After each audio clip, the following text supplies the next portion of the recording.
Uh, uh. Good morning.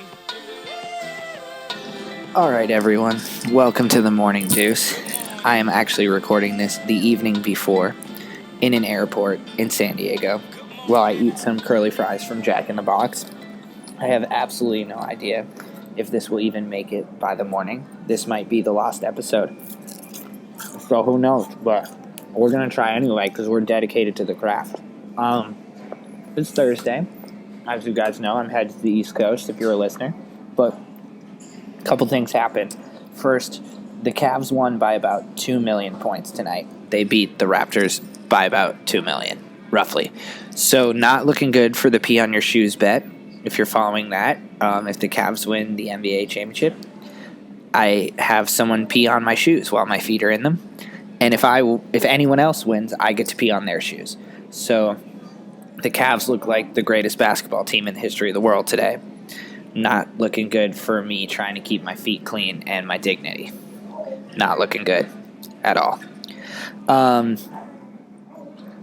Today, this Thursday, is the National Spelling Bee Finals, which is great because I think National Spelling Bee Finals is one of the more underrated events. The fact that the Spelling Bee is on ESPN is a little bit of a joke, but I love the craftiness. There's always a couple characters every year. The best one is Jacob from 2014. Jacob was amazing. He probably had some social problems. He was so emphatic every single time he knew a word. He was screaming. He was whooping it up. And when he gets out at the very end, he screams, "I know it. I know the word." And then he misspells the word and it goes off wrong. And he stands there and he's like, What? It is so good. Oh my God. When 14-year-olds get crazy. This year, there was a 6-year-old in the contest. A 6-year-old Indian kid sounded like he was 75. He spelled a word, I think that was 30 letters long. And he lost in, he made the nationals. Oh, look, you can hear the airport. You can hear it. He tried, and I think he made it to, the final 20. He got knocked out in the mid-rounds. But 6 years old, already smarter than me. Significantly smarter than me. Also, while we're on the topic, Bad Words, the Jason Bateman movie about the spelling bee, the 45-year-old guy or whatever who enters the spelling bee, very underrated film. I enjoyed it. I thought it was great. I think it's on Netflix. A worthwhile film to go through one random night when you're tired or something after work. Flick that one on. That's a good film. Also, Donald Trump is coming to California. I'm leaving when he's coming. The protests, I think, are going to get worse and worse on both sides of this. I mean, these candidates have such a low approval rating, but they're so polarizing. It's intense. It feels like right now, the diehard supporters, they're just so 1,000% on top of it. There's nothing you could do, the candidate could possibly do to make you not support them. It almost feels like, at this point, Donald Trump speaking to crowds of 20,000, he could take out a goat and paint the words Hillary on the side of the goat and just start I'm going to do to Hillary the goat what Hillary's going to try to do to America, and just have sex with the goat. And his supporters would just chant yeah, Hillary, down with Hillary, USA. And then it would be the campaign would somehow spin it, and they'd be like, well, if he does that to Hillary the goat, imagine what he's going to do to Hillary the person in the general election. And then the next thing you know, it's going to be supporters will be like, well, if he's willing to do that on the campaign trail, it shows he'll go anywhere to do the right thing for our country. And then on the other side, Hillary's getting indicted by the federal government. They're basically saying the private email thing, she knew the right rules, and she just completely neglected them. So, I mean, she could basically, at this point, the supporters are so intense, especially the at least not Trump vibe, is just she could come out and say, I knew Benghazi was happening, but I didn't do anything. I went and saw a movie instead. Also, I knew the private emails thing happened, but I just like my own BlackBerry and didn't want to download a different device or anything like that. And then also, like, I have no intentions of helping the country. I'm just trying to make money. And people would still be like, well, at least she's not Trump. It's kind of getting this weird level where these candidates with social media, and they're constantly on TV and the rallies, and even the Sanders supporters are like, some of the stuff that's going on is like completely out of control, that what they're doing. It's just totally ravenous. Like, I get being passionate and I understand that, but when you let your emotion in something like this totally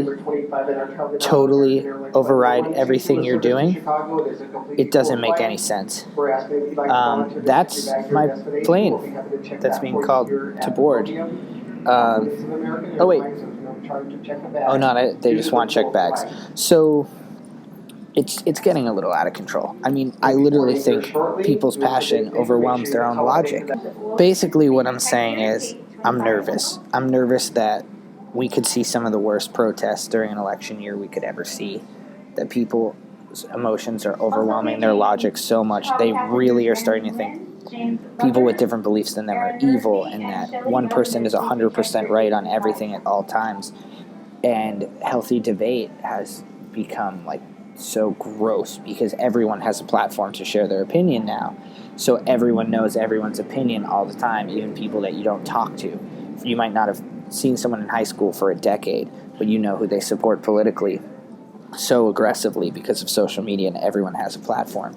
And those just rile up, and next time it just gets out of control. That's my flight. I think it's time to... Okay, it's part 2. We sort of had a natural break there because now I'm in a completely different airport. I'm in Chicago O'Hare Airport. It's like 4:50 in the morning. I slept max 40 minutes on that last plane flight. I was in the middle row on a red eye from California, which basically guarantees you're not going to sleep. Although I was in the emergency exit row, so I got more legroom, but there was no prayer. There was a guy on my flight who looked exactly like Mike Ehrmantraut, Mike from Better Call Saul and from Breaking Bad, except he was wearing an eye patch. That was a little bit alarming. I saw 25 minutes of the movie Ride Along, which they played on the airplane, and it was absolutely terrible. Kevin Hart was not even a little bit funny in that movie. Ice Cube was like confusingly weird. It was just really bad. I mean, a horrible movie. Which also, yeah, it was just bad. It feels like Kevin Hart's doing the same movie all the time now. And Kevin Hart's funny, but that was terrible. And yet, I still couldn't fall asleep, but it was so bad I couldn't watch it. It was like being trapped in middle seat hell. But here I am. I'm not really sure even what we talked about in part 1, to be honest. I think there was some goat sex and murder. So that was a little over the top, looking back on it. But here we are. Also, an important life hack for anyone. Especially if you're cheap, I am the type of person who will not check a bag because I don't want to pay extra money for it, but I don't really care at the end if I go to the baggage claim. But what you do is you just bring your bag as a carry-on. Then you go to the gate and you're like, hey, is it a full flight? Because if you guys need me to, I can just check my bag. And they'll check your bag for free at the gate, and then you don't have to pay for it. You don't have to carry it everywhere if it's stuff that you're not going to use on the plane. And it's always the first one off the baggage claim because they put it on top of everything because they check it from the gate. So there's a little life hack to you from D-Spin Win.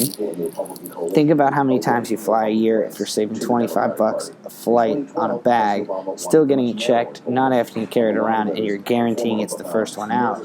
I mean, I just saved you a couple $100. If everyone sent me all of the money that I just sent them right now, I could make this podcast way better because I could probably just invest all of that into it, and or maybe even leave my job if all my viewers just were heavy flyers, frequent flyers. The last thing I wanted to talk about was I did the crazy thing of going I was on Facebook and I looked through some Facebook messages that I sent to my former girlfriend from like over 10 years ago. And if you want to make yourself feel good about yourself, you should go look at Facebook messages of what you sounded like 8 to 10 years ago. If you're in the demographic that can do that, especially with like an ex. Because some of the stuff I said, I cannot believe the person kept talking to me. And now I feel great about myself because it's a really great snapshot to see that you've advanced in your life. I know some people have like kept journals. That was like the popular thing, and you can look back and laugh like what an idiot I was back in the day. But if you look at those Facebook messages, you just have a raw, unfiltered version of who you were.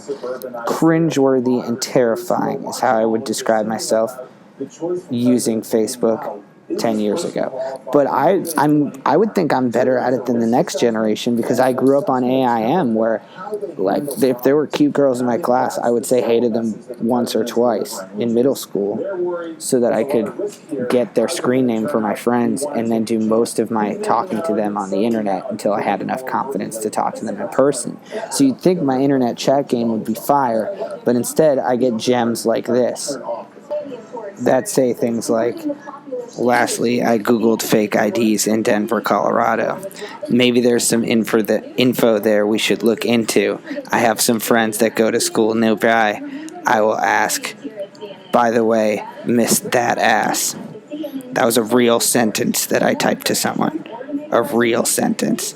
Dat, D-A-T. That was me. So, if you really want to enjoy yourself and see how far you've come and cringe at where you were, just go back through some of the Facebook messages of some ex you had. There was a couple others. I often found that I used the word, I had a dream about you. I hope that's not weird. Which if you say, I hope that's not weird, you definitely just made it weird. So I apologize to everyone I talked to when I was under the age of honestly, I probably still should be apologizing now, but man, my internet game was terrible. So that's it. That's what we got. This is the Morning Deuce. Very helter-skelter episode. Definitely tune in Friday. Amazing interview. It's going to be a very, very long one, but it'll get you through the work day, and it was great. So guest Fridays are coming. Start tomorrow. Hashtag tell your hot friends. Deuces.